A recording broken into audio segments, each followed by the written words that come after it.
At Duke's Office for Institutional Equity, or OIE for short, we work hard to prevent and address discrimination, harassment, and retaliation at Duke University and the Duke University Health System. We're dedicated to fostering a respectful and inclusive community where everyone feels safe and valued.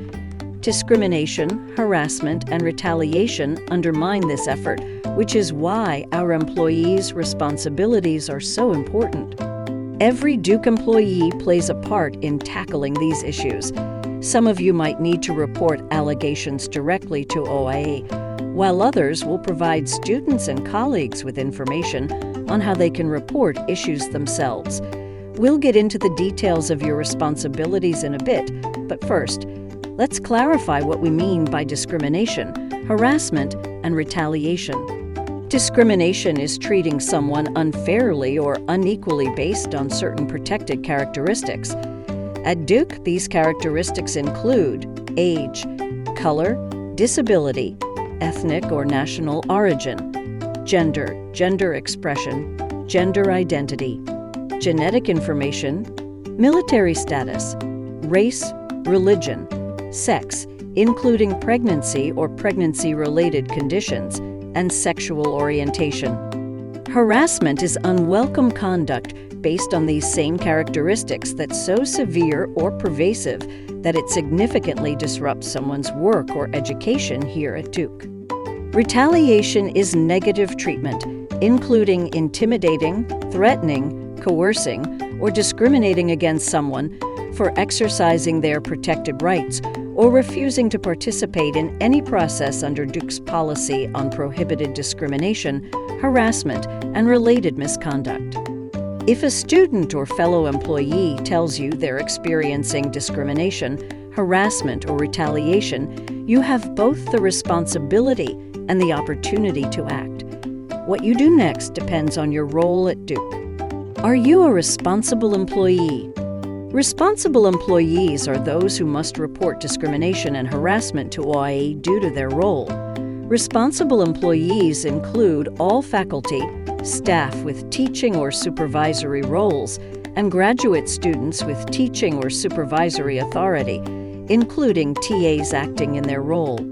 It includes vice presidents, deans, directors, department chairs, academic administrators, all athletic department staff, including coaches, HR representatives, managers, principal investigators, lab managers, nurse managers, and student affairs professionals, including ORAs, acting within their role.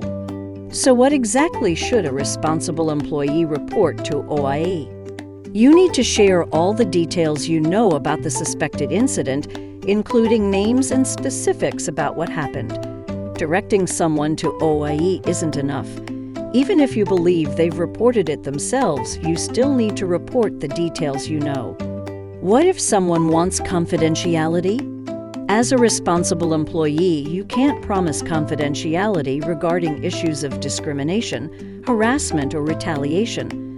Before someone shares details, let them know you're required to report what they tell you to OIE. Explain that OIE will follow up with them to discuss resources and their options, but they're not obligated to respond.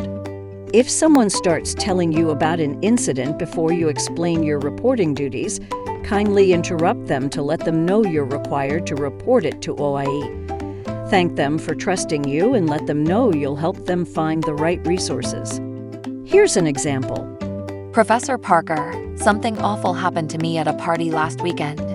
You know Ryan in the front row of your class? He tried to. Sandy, I'm so sorry to hear that, and I appreciate you coming to me. Before you go on, I need to let you know that as a faculty member, I'm required to share any details of discrimination, harassment, or retaliation with Duke's Office for Institutional Equity. If what you're about to share involves any kind of misconduct, I'll have to inform OIE. They'll then reach out to you with resources and explain your options, but you don't have to respond to them if you don't want to. I'm happy to listen, but if you prefer to talk to a confidential resource, I can help connect you with one. What about those who aren't responsible employees? You still have a duty to act. Provide the person with OIE's contact info and explain how to make a report. While you're not required to, you can also report the incident to OIE yourself. For confidential employees, such as those in the Personal Assistance Service, PASS, Counseling and Psychological Services, CAPS, the Ombuds Office, or clergy in their confidential roles, there are specific guidelines to follow when they become aware of discrimination or harassment based on sex, including pregnancy and pregnancy-related conditions. They must inform the person that they are a confidential resource, not required to notify OIE, and explain how to contact the OIE for support and possible action. Any Duke employee who learns about a student's pregnancy or related condition must provide the student with OIE's contact info and inform them that Duke's Title IX coordinator can help ensure their equal access to education and activities. For more details on reporting and notification obligations, how to make a report, and available resources, reach out to OIE. You can contact us either online, by email, or by phone. Thanks for doing your part to keep our community inclusive.